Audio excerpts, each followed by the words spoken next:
Well, this is 2871 split arrays and the maximum number of subarrays. Okay, let's go and do this thing today. Okay, so you're given an array nums consisting of non-negative integers. All right, we define the score of a subarray nums from L to R such that L is less than R. So a subarray, right? A subarray of an array is basically you take an array and you take a slice of it out, right? If I have the elements x, x, x, x, x, x, x, x, x, right? Any subarrays where I take a position on the left and a position on the right, that's a subarray. This is also a subarray. The whole array itself, I guess, is technically a subarray, right? But if I can partition it such that I pick a spot on the left, a pot on the right, that's a subarray. Very simple stuff. And this is just a formal way of stating it, right? You go from a left, you go from a right. The left has to be less than or equal to the right. And you take all the elements from the left and all the elements up until the right. And the score is an anding of all those elements, okay? So if you have an array A, B, C, D, E, and you wanted to take the subarray, I don't know, C to D, or let's just do C to D to E, well, your score would then be C and D and E. Okay, it's a bitwise and. All right, now that might make you wonder, well, what the hell is an and operation? Well, you should probably know that if you're doing a medium problem, right? You should probably already know what a subarray is, so I shouldn't have spent too much time explaining that. But let's just say for the sake of argument that you don't know what an and is. Well, an and, a bitwise and operation, is where you look at each individual bit in some number, some integer. I guess it could be floating point technically. Doesn't really matter. You look at each individual bit in an integer, and you say, if both of these bits are a 1, it stays a 1. If at least one of these bits is a 0, it becomes a 0. So if you have, let's just write out that table really quickly. I know this is probably useless information for most people here. All right, so if you have a bit, A and B, works as follows. Well, let's first think of all combinations of things that can occur. What if A and B are 0? If they're both 0, the result of A and B is 0. If one of them is 1, 0, because they have to both be 1 in order for it to be 1. If one of them is the other one is 1, well, it's still a 0 because they both have to be 1 in order for it to be 1. And only in this case is A and B equal to 1. All right, so it's very constrained, right? Like almost in all situations, right? 75%, 3 out of 4 situations stay 0. Only in this one very particular case, 1 and 1 does it become 1. Okay, so basically, if you have a number B or if you have a number in this array we're going to use, you're going to think about it in its bit interpretation, right? So it's a series of bits, and then you're going to AND it and get a value. Okay, so you're going to consider splitting the array into one or more subarrays such that the following conditions are satisfied. Okay, each element of the array belongs to exactly one subarray. So what does that mean? You know, we can't like have duplicate elements. Like what we're basically doing now, right, when we create these subarrays is we're like choosing split points. So of course we have to take this left part and this right part, but then we're choosing where we're going to split it. Like we'll split it here and split it here maybe, and that results in the resulting split of AB, CD, and E. But notice that, you know, no one single element is in multiple subarrays. So that's all it's saying here, right? That kind of makes sense, right? I'm not like, I don't get to put C in this subarray and in this subarray. I have to split it up such that I just kind of have like partition points. I partition it here, and that results in the subarray. Okay, and the sum of scores of the subarray is minimum possible. What the hell does that mean? Well, think about it. So we're going to return the maximum number of subarrays in a split that satisfies the conditions above. All right, so what does it mean for it to have the minimum possible score?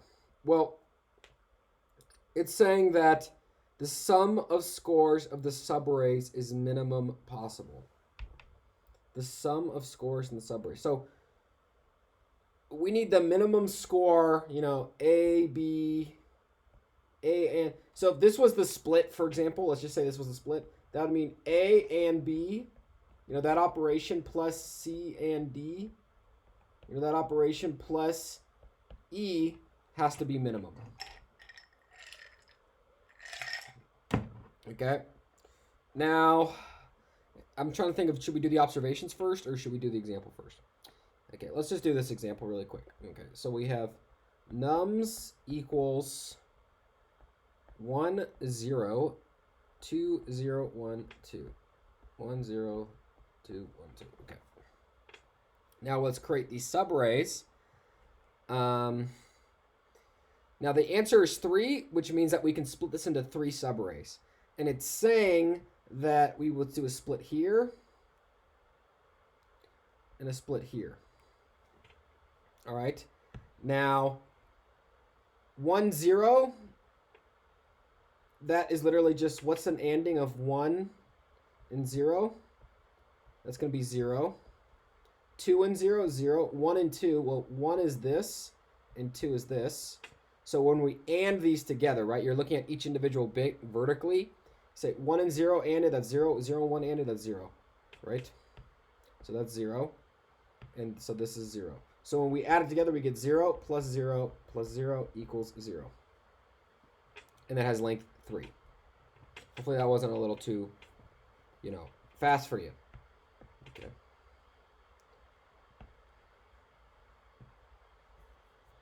Now this one, 5713, maybe that's a little bit better. So nums equals 5713. And it's saying that the length is 1, so you have to use all the elements. Why is that the case?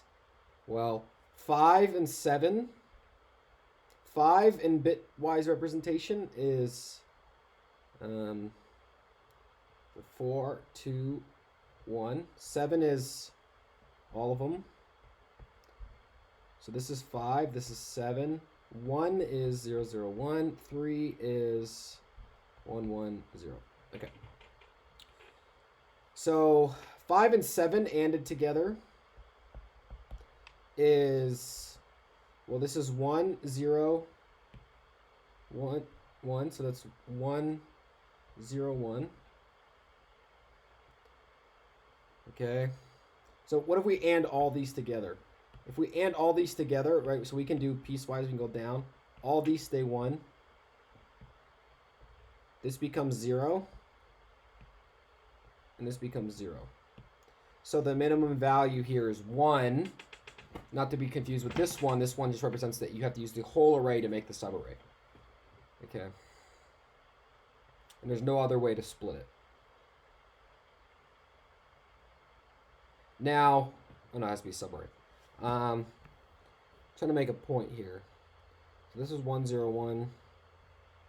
This is 1, 1, 1. This ANDed together. No. Let's become 1. Okay. Okay, so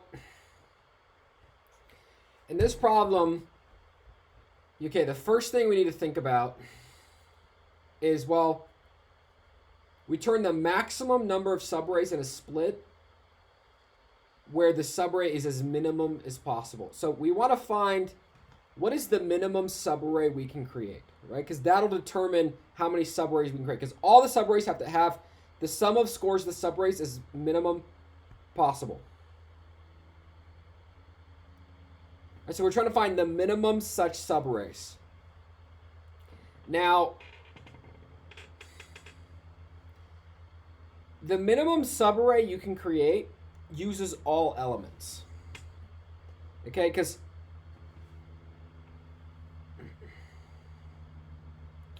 I guess what I'm trying to, the point I'm trying to make here is this is a very difficult problem to explain. So if you have A and B, right? When you AND something together, the score can only stay the same or decrease. Right? The value of that thing can only decrease. Right? If I have A, let's just say randomly, I'm just trying to make a point here. It's kind of a hand wavy way of saying this. Let's just say A was 1, 0, 1, 1, 1. Let's say A and B equals this. Okay, A and B equals 1, 0, 1, 1, 1. If I AND it with something else, let's say C, that value can never get larger, right? This is as large as it can possibly be. Even if C was the best thing possible, right? For an AND, the best thing possible would be all ones. So what is that 1 together? Well, that, you apply that here. Let's just 1, 1, 1, 0, 1. right? I and A and B with the best thing I could possibly and something with, which is all ones if I'm trying to maximize the score. And it still is 1, 0, 1, 1, 1. Right? If I and it with anything else, like let's say 1, 0, 0, 1, 1. Right? If I do that and, I get 1, 1, 0, 0, 1. So the value gets smaller. Right? So what I'm saying is when you do a subsequent and, the value only gets smaller. Okay? So if we're trying to find the minimum score is always found by summing all of the elements together, right? Taking a subarray, which is the whole array, will result in the minimum score because when you and something, it can only get smaller, right? It either stays the same or it gets smaller. We're never going to have a case where, it's like, oh, if I and an additional thing, maybe the value will get bigger, and that's going to make this score larger. I want to make this score as minimum as possible. To make the score as minimum as possible, you should and everything together, right? So the more ands you add, the only way it can go is down, right? Because when I and something with the best thing I can and it with, it stays the same, right? Anything else is just going to decrease it, right? Because every time you have a 0, it forces it to be a 0. You're never going to get anything larger by anding, right? It only gets smaller. So the minimum possible score you can find, minimum score, I'm going to write that in big text here. Min score equals anding whole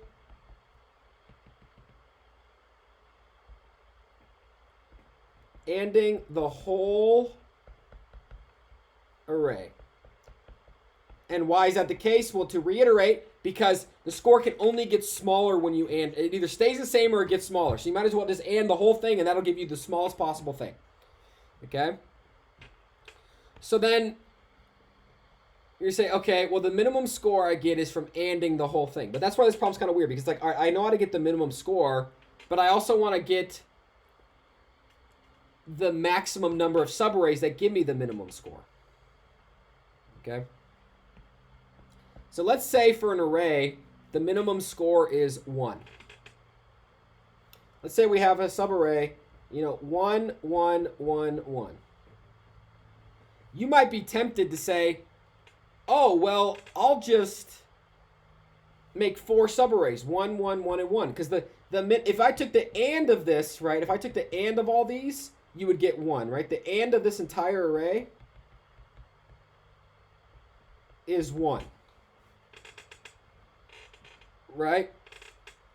And you're like, okay, I want to return the maximum number of subarrays in a split that satisfies these conditions.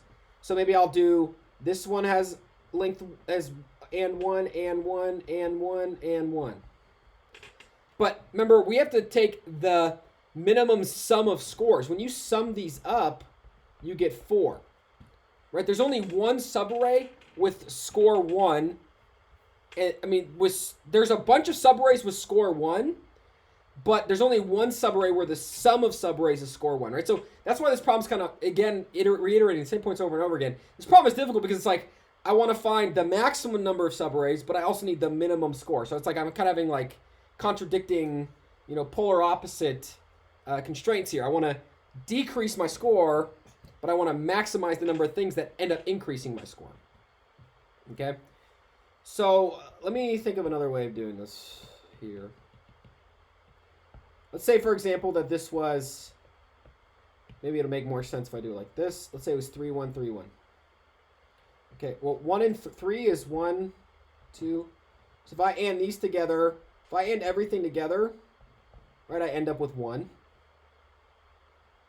So that's the minimum score I can get is 1. And then you might say, well, both of these together and to 1. So that's 1 plus 1, that equals 2. That's greater than the minimum score if I did them all together. So in almost every case, if your minimum score, okay, how do I write this? The point I'm trying to get at here is what? If your score, the only way you can have more than one element, right? Because if you get them, let's say you have the and value of the whole thing, right? Of some array A, B, C, D. And let's say that value equals x. right? That's your minimum value. Let's say your minimum value is x. Well, if you want to split it up into subarrays, you're going to have to add x plus x plus x, because they all have to have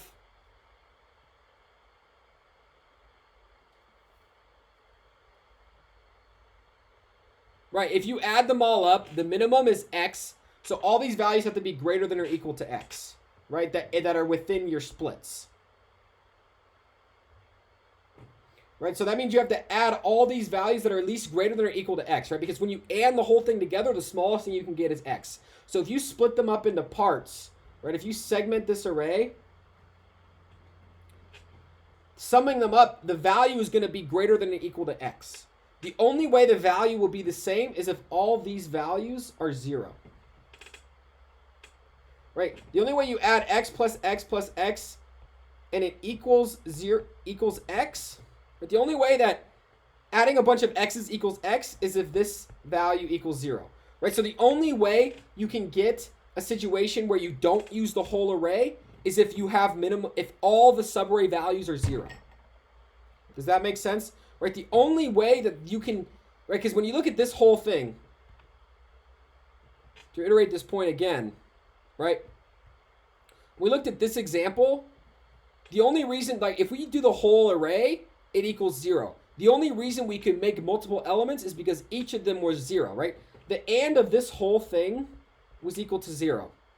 So the only way we could get something that's the same is the minimum score, right? Because this is the minimum score you can get when you and everything. So the only way we can get the same score while increasing the number of subarrays is if all the subarrays have value 0. So it's either, there's kind of two cases here.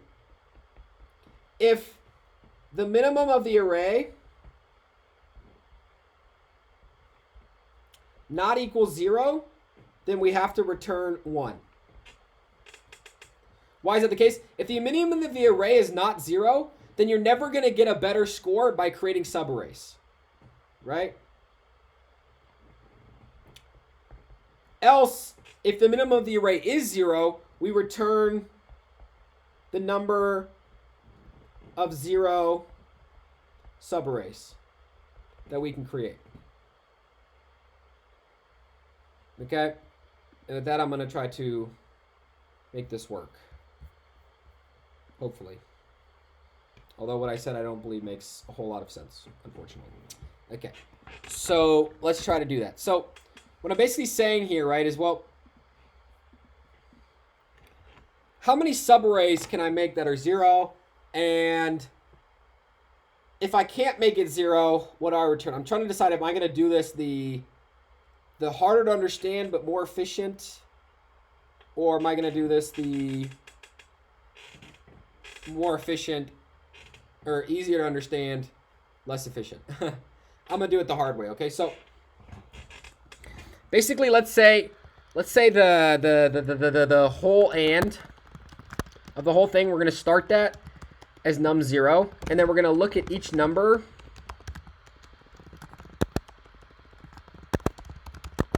and what we're going to do here is we're going to update and. So we say and equals and then the bitwise and operation of nums of I, okay?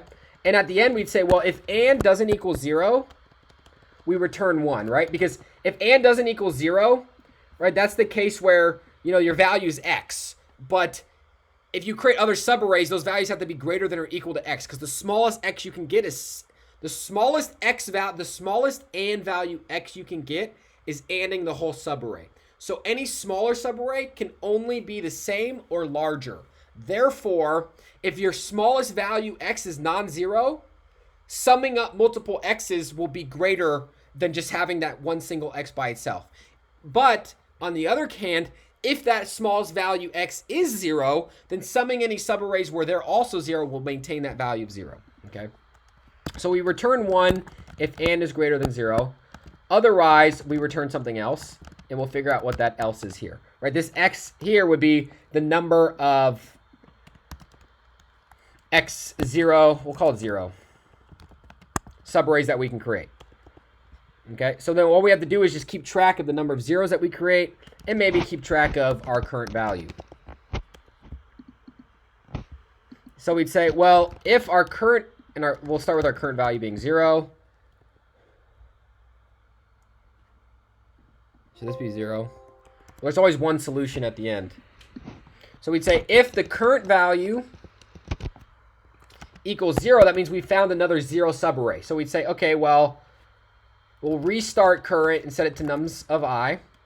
We'll add 1 to the number of zeros that we found. So I'm basically keeping a running sum of things as I find them, right? So when I have 1, 0, 2, 0, 1, 2, let's say that I have and here, I have my 0 here, and I have my cur here. So when I start, right, I start with my and being 1, my 0 being 1, and my cur being 1. And then I say, okay, if my cur equals 0, I'll set curs to num 0 to 1. No. So my 0 is still 1.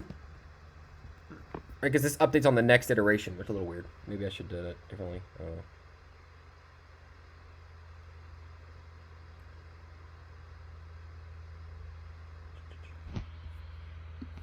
Actually, I'm trying to think. Maybe I can do this a different way, a little bit better.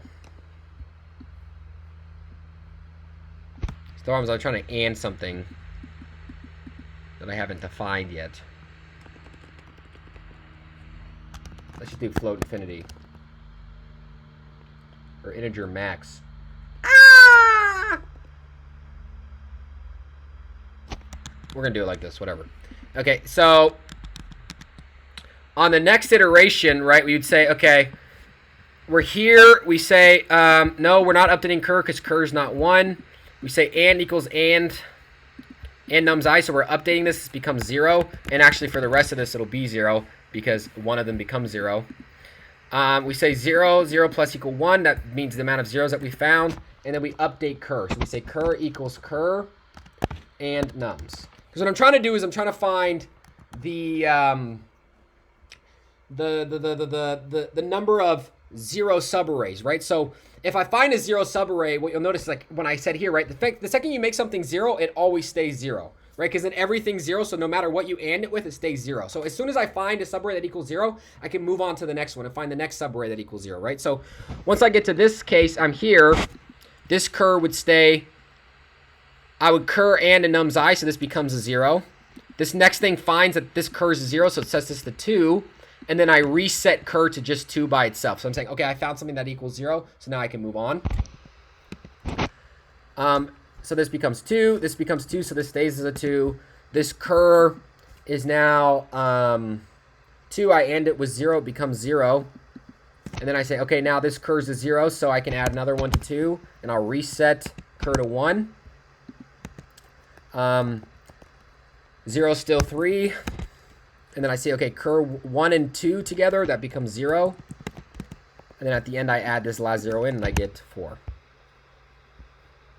Or 3. How am I going to do that? So we should probably start 0 as 0, and then add 1 at the end. So this would become 0. Should probably spend more time on this and less time trying to explain hand wavily how it's supposed to work. Okay. So that's x, and then there's the case where, you know, what if our cur is 0? So that would be the last 0 we can get from this solution. Terrible, terrible work by a terrible programmer, terrible explanation. It's all bad. All right. So what is the, let's say n is the length of nums. All right. Woo! Let's say time and space complexity first. Okay, so for space, well, I just create these three variables and I update them accordingly. Right? I'm not doing anything. It doesn't matter how many nums there are. For n nums, I'm just creating 3 variables, so that's big O of 1. For time, where we have to look at all the numbers, so we look at each n numbers, and then we do a constant operation, constant operation, constant operation, constant. I guess this is a bitwise operation, so it's log of the longest number. I'm not going to play that game. We'll just call it O of n. All right, guys. Terrible explanation. Hopefully I do better in the future. Peace.